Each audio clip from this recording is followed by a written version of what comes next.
আজও একটা দারুণ ভিডিও নিয়ে এসেছি। আজ আমার মা বিরন চাল দিয়ে ফাঁকি পিঠে বানিয়ে দেবো। পিঠে কোন চ্যানেল থেকে সবাইকে স্বাগত জানিয়ে ভিডিওটা শুরু থেকে শেষ পর্যন্ত দেখবেন, তাহলে বুঝতে পারবে কীভাবে পারফেক্ট বানাতে হয়। তো বিরন চাল আমি নিয়েছি আর জলের মধ্যে আমি ভিজিয়ে রেখে দিচ্ছি 8 থেকে 10 ঘন্টার মতন। জল ঝরে নিয়েছি, এবার কুটানো হয়ে যাচ্ছে।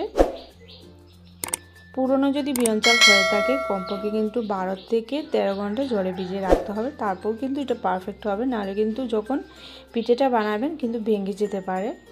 যতক্ষণ জলে রাখবে ততক্ষণ কিন্তু ভালো। তো এভাবে গুঁড়ি কিছুটা বেরিয়েছে, এভাবে আমি চায়ে নিয়েছি। তো এবার আমি নারকেল আসিয়ে নিচ্ছি। এবার দিচ্ছি গুড়, মিষ্টিটা পছন্দ অনুযায়ী। আর চুলার আঁচটা কম দিয়ে আমি নারকেলগুলো আমি আসিয়ে নেব। আর ধীরে ধীরে গুড়টাও কিন্তু মেল্ট হয়ে যাবে।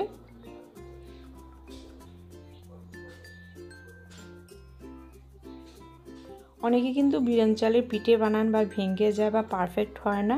পুরো ভিডিওটা যদি দেখেন তাহলে বুঝতে পারবেন কিভাবে পারফেক্ট বানাতে হয়। তো একটা মা ঝিনুক নিয়েছে, সেই ঝিনুক দিয়ে কিন্তু এভাবে একটা ভারী তাওয়া নিয়েছে, তাওয়ার মধ্যে কিন্তু গুঁড়িটা দিয়ে গোল করে নিয়েছে হালকাভাবে। এবার নারকেল আসানোটা দিয়ে দিচ্ছে।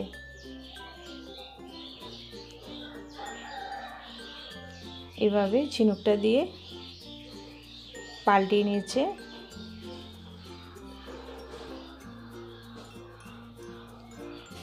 এবার সাইডগুলোকে এভাবে চাপা দিয়ে দিয়েছে, হয়ে গেছে। তো বাকিগুলো একভাবেই করে নিচ্ছে।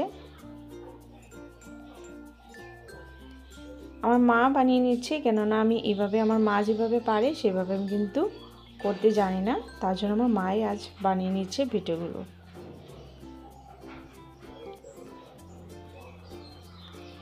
বিরিয়ানি চালের রেসিপিটা কেমন লেগেছে অবশ্যই কিন্তু কমেন্টে জানাবেন। আর ভালো লাগলে একটা লাইক করবেন, শেয়ার করবেন, চ্যানেলটাকে সাবস্ক্রাইব করতে ভুলবেন না। আর বেল আইকনটা অন করে রাখবেন পরবর্তী ভিডিওগুলো পাওয়ার জন্য।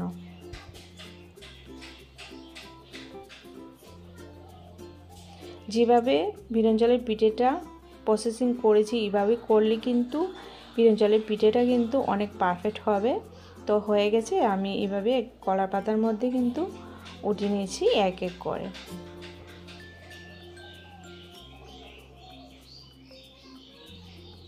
অবশ্যই কেমন লেগেছে কমেন্টে জানাবেন।